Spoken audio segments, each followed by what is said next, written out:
Hi, everyone. Welcome to Persona Interviews. I'm Rob Simmelkjaer. I want to wish everyone listening out there a happy Passover, happy Easter. It's a holy week for so many of us here in the United States this week in the midst of a very difficult time with so many of us having to celebrate these holy days with our families separated and doing it over things like Zoom and things like that. And I'm really pleased today to be using Zoom to have a very special conversation with someone who knows something about difficult times, about times far more difficult than what we're living through right now with this COVID-19 crisis, Carl Dubovy, who joins us here on Zoom. Carl, thank you so much for being with me. Okay, it's my pleasure to share my story with you. So as many people heard about it, many that this will not ever occur again in the future. It's so important. And so I want to start, Carl, with your story in 1939. Where were you in 1939? 1939, I was in the village where I was born in Czechoslovakia, and my age was 6. And I started my school, my elementary school, in September of 1939. And what happened as that year went on? Okay, and in December, 3 months later, they kicked me out of school because I was Jewish. So I had no school then, and no till the end of the war, till after the war. So this was after the Nazis had invaded? Right, they invaded the country. They split the country in 2 parts. They kept the Czech part. They gave the Slovak part to the Slovak Nazis. And where did you go? So you're kicked out of school. You're with your family. Your mother, father. Who else was in your family? There was my brother, who was 4 years older than me. He would be 10 at that time, and my sister was 3 years younger than me, so she'll be 3 years old. And we were in our house, and it was a small village where we were living. There were 12 Jewish families. Population of the village maybe about 2,000. And when the Nazis came within a year, they collected all the Jews families, 11 of them, including my aunt who lived with us, and they sent them to a concentration camp that was then in near Prague, called Terezin, and there was a concentration to get the Czech Jews there, make a transport, send them to Auschwitz, where they would be killed in the gas chambers. And is this where your family went at that time, to this Czech camp? No, this I would call miracle number 1 in my story is that the local Nazi took all of those 11 families and my aunt and sent them there. They all died, and we were put under house arrest. No one knows why he decided to do that. And we were kept under our house arrest from the 1939 to May of 1942. I could only guess that there were some good Christian people who begged him. They commanded there in the village, keep us, at least this one family. They were really very good to all of us over here. And maybe that helped, or maybe which I don't believe that, because my father was born in Slovakia, and since the country separated, that he decided, I will maybe keep them under arrest. And then there was a pressure put on him in May of 42 or so, get rid of that family. You cannot keep them. Jews is a Jew, whether he's Slovak or not, send them. So he decided in some easier for him to send us to Terezin and be killed. He turned us to the Slovak Nazis. And that was not a great decision or miracle, that when he turned us to the Slovak Nazis, they started a concentration camp for the Slovak Jews, and we were shipped over there. And there was another great deal that happened, that at that time it was a newly formed camp, and the commander wanted a wooden floor made in his office, and he decided he's going to use some of the Jewish men that he has there. He collected them my father told me there might have been about 100 men, and he asked, is there anybody here who could make me a wooden floor? And my father, even though Carl, this was now, give me the date now. So this was after you'd been under house arrest. You now had been sent to this camp. Yeah, this camp was this happened in May of 42. Okay. From March of 39 to May of 42, we were under a house arrest in Yes. our house. Uh, don't ask me how we survived and so on. We Do you were remember that pretty well, Carl? How well do you remember that period of time? all I remember is we were in the house and maybe just playing. My mother would have read us a story and maybe teach us a little bit. I think, but we were allowed to go out only for 2 hours each week, 3 to 5. And I don't remember how often I even went out that time. My mother would go do what that was for applying to go the food shopping. We were forced at that time to have the Jewish star carrying on our shoulder, on our thing. So anybody who we would meet outside would know that we are Jewish. In the middle of the star would say Jude in German mean Jew. So we had to wear that. And this And was, you were one of the few Jewish families really still around at that point. The others had been sent off to this camp, and somehow your family had been spared. You don't know why. right, the Jewish families left, I think, the village in 1940 or beginning of 41. And we were left in our house on the house arrest. All right, so we skip ahead now to 1942. You now have been turned over, essentially, the area has been turned over to the Czech Nazis. And so your treatment changed at that point. Yeah, no, at that point, the Nazis in our village had decided that they have to do something with us, get rid of us one way or the other. The decision was either send us to the Terezin camp in Czech Republic. From there, we would go to Auschwitz within a matter of months, or send us to the Slovak and say, well, you decide what to do with them. And that was a better decision, certainly for us. They brought us there. And again, then the miracle happened that there was the opportunity to make this wooden floor for the commandant. My father, I think, using his brain or figure, what do I have to lose? He raised his hand. They volunteered to help build this wooden floor. They had a lumber yard, and I think he didn't much learn anything about carpentry. Maybe he was just selling some woods and so on. And he made a floor, and how they managed to do it to the one that the commander liked it so much that he said, this is a good guy, I will keep him. He will make me a show of him, maybe this thing. But at the same time, he wanted to send the mother, the wife, and the 3 children to Auschwitz. And when he told it to my father, when my father discovered that he wants to do that, my father told me, you either keep me here with my family, I'll do for you whatever you want. He said, I'm a good carpenter and all that, or I go with them to Auschwitz. And the commander decided that I better keep them. And one room, the room where we were kept from then May of 42 to August of 44. Actually, I had the opportunity to go visit the camp. What was it? 2 years. What was this camp called, Carl? Sered, Sered. And now in Czechoslovakia, currently Czech Republic. Right now in Slovakia. Slovakia. The country separated in 1989 between 2 countries. That's it. And I really couldn't believe that when I went to visit this camp, and the director that was there showed me, he says, this must have been the room where you spent those 2 years. That's, and it looked like a jail room, You saw the room. Did you recognize the room when you saw it again? I had no memory of, what was there. This room at this point was just empty. It was just a room with a floor there. So at this point, your family really has experienced 2 miracles. First, being under house arrest instead of being sent to the camp at the beginning of the war. Now being allowed to stay at this second camp because your father was a carpenter instead of being sent to Auschwitz. Yeah, and there were so many miracles here to tell you about. I mean, after we were at this camp now till August of 1944, there was a uprising in Slovakia. For some reason, apparently some people said we could do some uprising because the war is coming to an end.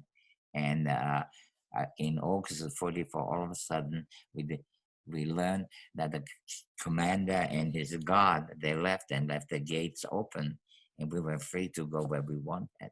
So they, at this point, my father, he said, well, the best thing, it's a matter of only a few months maybe. Let's go to the mountains to be hidden there, and then we'll be free.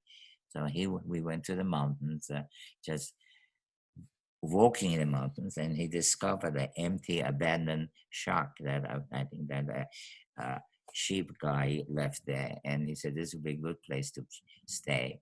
And the only thing we had with us was bread, collected salami and cheese, and we collected water from rain, you see. And we survived like this from at the end of August to the almost to the middle of November. And when we ran out of all the food, well, that was the next thing for my father to decide what to do. At this point, the uprising lasted only about 3 weeks, so the whole country, Slovakia, became like the Czech Republic, became occupied by the real Nazis, and they had strict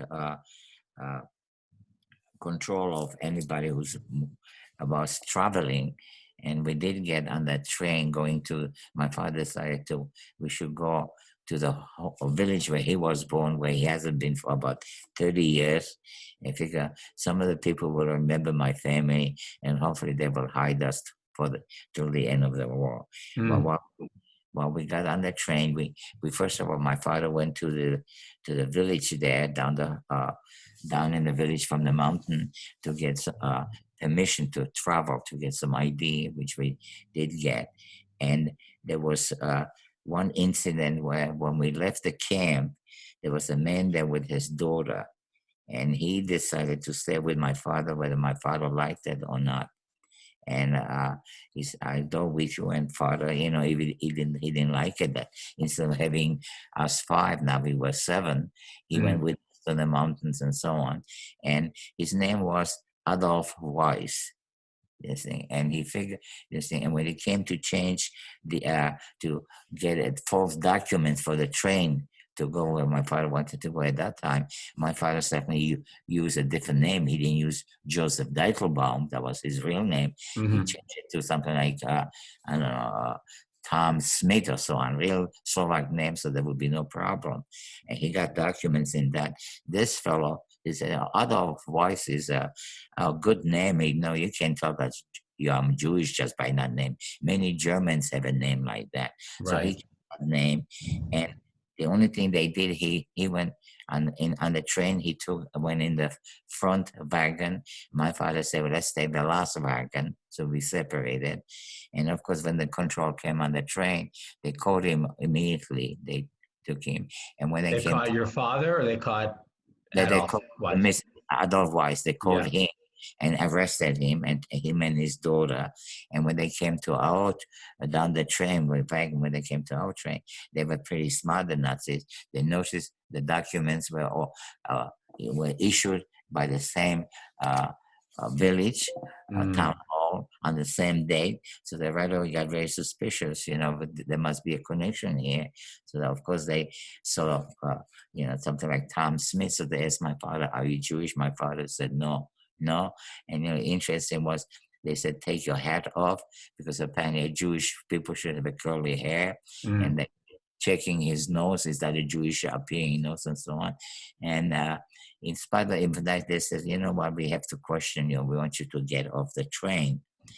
Okay, so he got up, and then mother, got up too, and we got up, and they said to mother, they said, you don't belong to the Jew, you could stay on. Yeah, well, at that point. So your mother was told to stay on the train. Yeah, but she knew that if she even goes to the village where we were heading to, no one will ever know, and so on, this stuff. And she didn't want to get separated by a husband at that point. So we all came down. You all got off the train. Got off the train, and my father, at this point, when they asked him again, are you Jewish?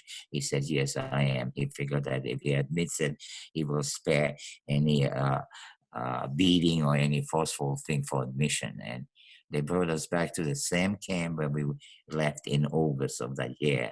Okay.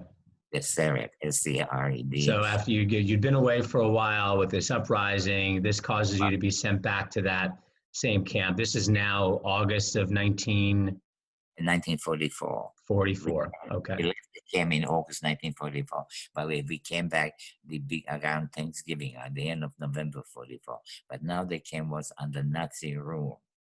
And at this point, all they were having, collecting whatever Jews they had or anybody else they wanted and send them Getting to Auschwitz. close to the end of the war now. So they probably have some sense now that, the war is, not going well. It's getting closer to the end, and they're deciding what to do with the Jews in this camp. To get rid of them and kill them as quickly as possible. So when we got there, they were preparing the transport to Auschwitz. But at that point, they took my father and my 15-year-old brother away from us, and they were sent to Germany to work in German concentration camps. And they were apparently making munitions, guns for the German army. But they knew they wanted to get rid of all people, mothers, and children. And that's where they formed the transport to Auschwitz, where I was with my mother and my sister in a freight wagon. There were about 90. So you were put on this train. Your mother, your sister, and you were put on this train from the Czech camp going to Auschwitz. When was this? This was in December. Well, we arrived to Auschwitz December 23rd, 1944. And what happened on the train? Okay, well, this was the worst experience I could mention. This thing, because you could imagine having over 90 people standing room only in a freight wagon, and of course there was no food. That it lasted maybe 4, 5, 6, 7 hours from that Sareb camp to Auschwitz. This thing. People, I think, were very mournful and crying. I understand there were some people that either died, had a heart attack. My mother was holding me on the right side, having her arm over me. On the Carl, when you got on the train, did you have a sense of where you were going, what it meant to get on this train to Auschwitz? I did not know anything. The only thing the mother, while we were in that train, said to us, "Children, I have to tell you what will happen to you. And you were very good children. We're going to a place where they're going to kill us. They're going to put you to sleep. It's going to be painless." And it wasn't painless actually, but she thought it's painless. How did she know that they give you a gas to inhale to kill you? She said, the only reason that they're doing that is because you are Jewish. And I will never forget that. That's the main thing that I remember saying, how he tried to calm me and my sister and keep us, calm as much as we can. I think that gave me the big support not to somehow react some abnormally. And when we finally arrived to the Auschwitz, we didn't know, I think, where we are. And she just put two things together. That when we get there and she heard people, the Nazi that were talking outside, the guard and so on, she said, "We are in Auschwitz, they're going to unload us very soon, and then we go to the gas chambers and so on." And she understood English, I'm sure German very well. So she heard every discussion. There must have been, I think, 4, 5, 6 guard soldiers and the commandant talking, should they unload us or not? Should they open the wagon or not? And it took them several hours, minimum, I would think 3, 4 hours, where all of a sudden they stopped and we saw the train starting to go in the opposite direction. And this was so it started going the opposite direction. And this was right before Christmas, right? This was a couple of days, it's 23rd of December? December 23rd, 1944. Yeah. Now, you start thinking, how come that happened? I checked and researched if there were any other transport that had the same history as this transport. No. This would be as far as I know, this is the only transport out of several thousands that came to Auschwitz that was sent back to Czechoslovakia. My goodness. then you say, how come? Well, is this a miracle? Was this, when I give the speech, I try to say, so maybe it was because December 23rd, 2 days before Christmas, maybe one of the commanders decided I'm not going to do it. On the other hand, December 26th, the transports came and they were unloaded and they were killed. So, uh, Do you remember what it was like, what the reaction was like, what your mother said at this moment that all of a sudden the train starts to go back? Did you understand what was happening? I, I think she was in one way a little satisfied or happy that they're not going to kill us right away, but not knowing where we're going and what will happen to us next. That Yeah. was the thing. The whole wagon, everybody was quiet. It was almost like everybody stopped breathing for a while. That's Mm. it. And then it took several hours till we realized where we were heading, and we were heading to Czechoslovakia. And when they opened that wagon and unloaded us, we were in Theresienstadt. We were in Back where you started at the camp in Czechoslovakia. No, that's the no. We were in Sarah. This was Sarah. It was in Slovakia, and the terrorism that now we went into Czech Republic. Yes, yes, I understand. Hmm. And And so you got back, and where, and all this time you'd been separated from your father, from your brother. yeah. Where were they? Well, once they left us in August and in November when we got back to Syria, we didn't know anything about them until after the war. All we know they wind up in German concentration camp. I don't know. I think it was Dachau or in Sachsenhaus. There were all these labor camps. They were these people actually were working camps, and I understand they were making munitions for the German army. And they were there till they were liberated also in May of '45 by the Russian. I'm not sure So about they the were in a labor camp and ended up being liberated by the Russian army. army yet. Hmm. And we don't know about them until whether they're alive or anything until we discovered them be alive after the war when we came How back to. did you reunite with them? You're so far apart, you're spread apart on these different trains. How did that happen? Well, when we got the terrorist shot, that was around December 30th, 1944. We lived in Theresienstadt concentration camp till the May 45, when we were liberated by the Russian army. And not after that, when we got home to the village where I was born, where we starting the story, the thing, they were there at our house at home waiting for us. So we didn't Mm. know at all until they arrived and so on. That was where we met again.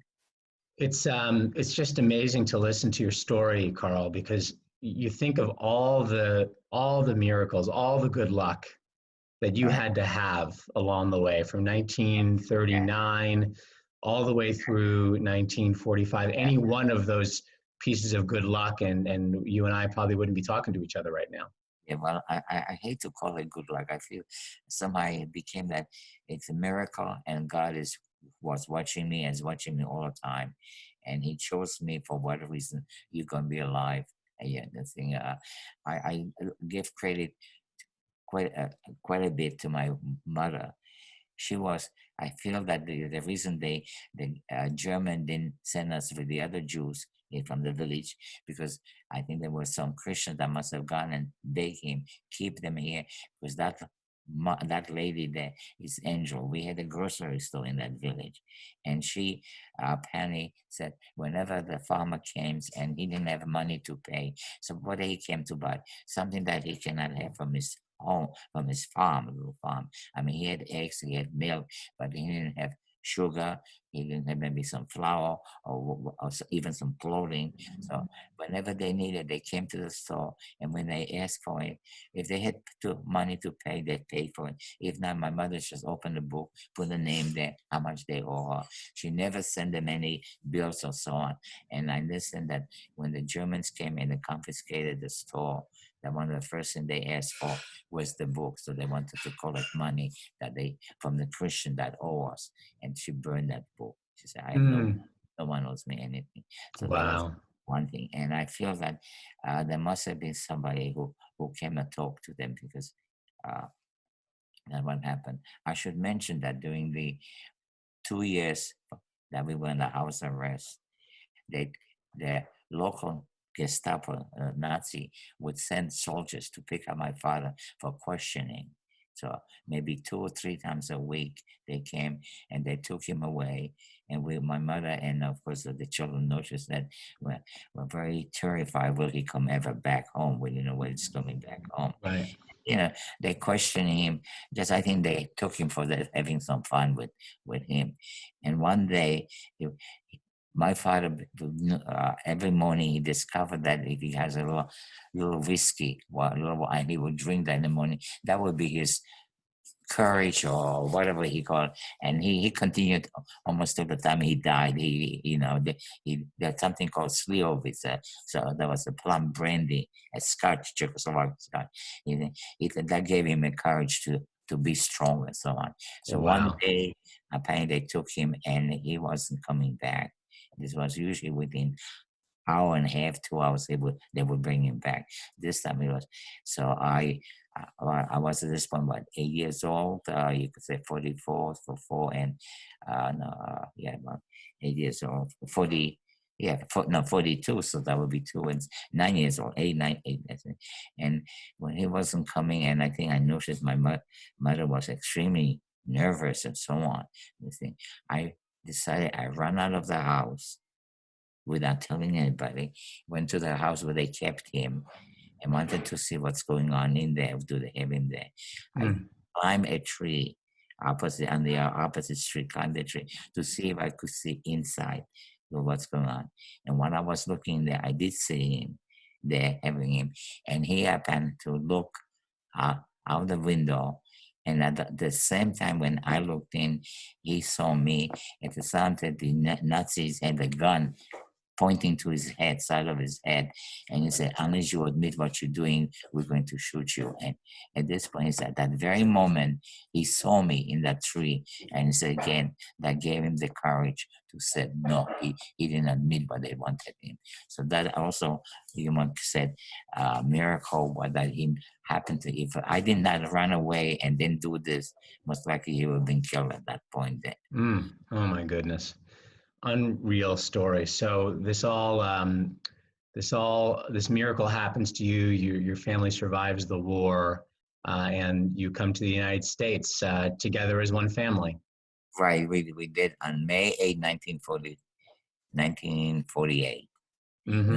I'm sorry, May 8, 45, when liberation from the camp, and May 1948, when we arrived to New York City. Wow. And you've been here ever And since. It's Carl. It's your story is remarkable. It's amazing to have a chance to talk to you about it. It's really a gift to have the chance to have this conversation with you.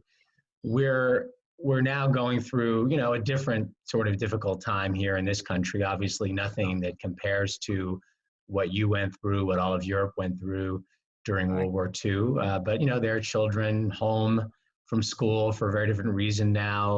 A lot of insecurity out there. What kind of perspective do you try to give people? And you've seen things that very few people have seen. How does that help you put something like these tough yeah. times in perspective? Well, one thing is I say I never give up hope. I'm always optimistic. It could be worse, I think. And I feel again, I have to give gratitude to somebody. And I always say, is God. I, whatever religion you are, doesn't matter. There's somebody there that you're praying. And don't stop doing that. And even at this time when we in this crisis here, I put lots of emails and sent to friends and so on. They've been thanking me for uh, giving him the hope. Diane said, she has the children at home, and she said, it's definitely not an easy time. So I said to her, why don't you tell them that their papa, the grandpa, was under house arrest for 2 years and he somehow survived. So, and she said when she told them that, it really lifted up their attitude and they became better. That's better. They said, gee, they didn't know that there would be a 2 years where grandpa could go out only for 2 hours and once a week and didn't have uh, all the supplies, TV and iPhones and games and so on. That's something. So that helps. And I Yeah. tell everybody to say, don't give up, no matter what you can think you are being taken care of, and everything will be fine. You Well, know, that's some great perspective, I think, for people to hear right now. Carl, thank you so much for spending some time today talking to me. Happy Passover to you. thank you very much. Stay Yeah, healthy, stay safe. thank you very much. Thank you for doing this. I feel that. It's my pleasure. Thank you. Okay, take care.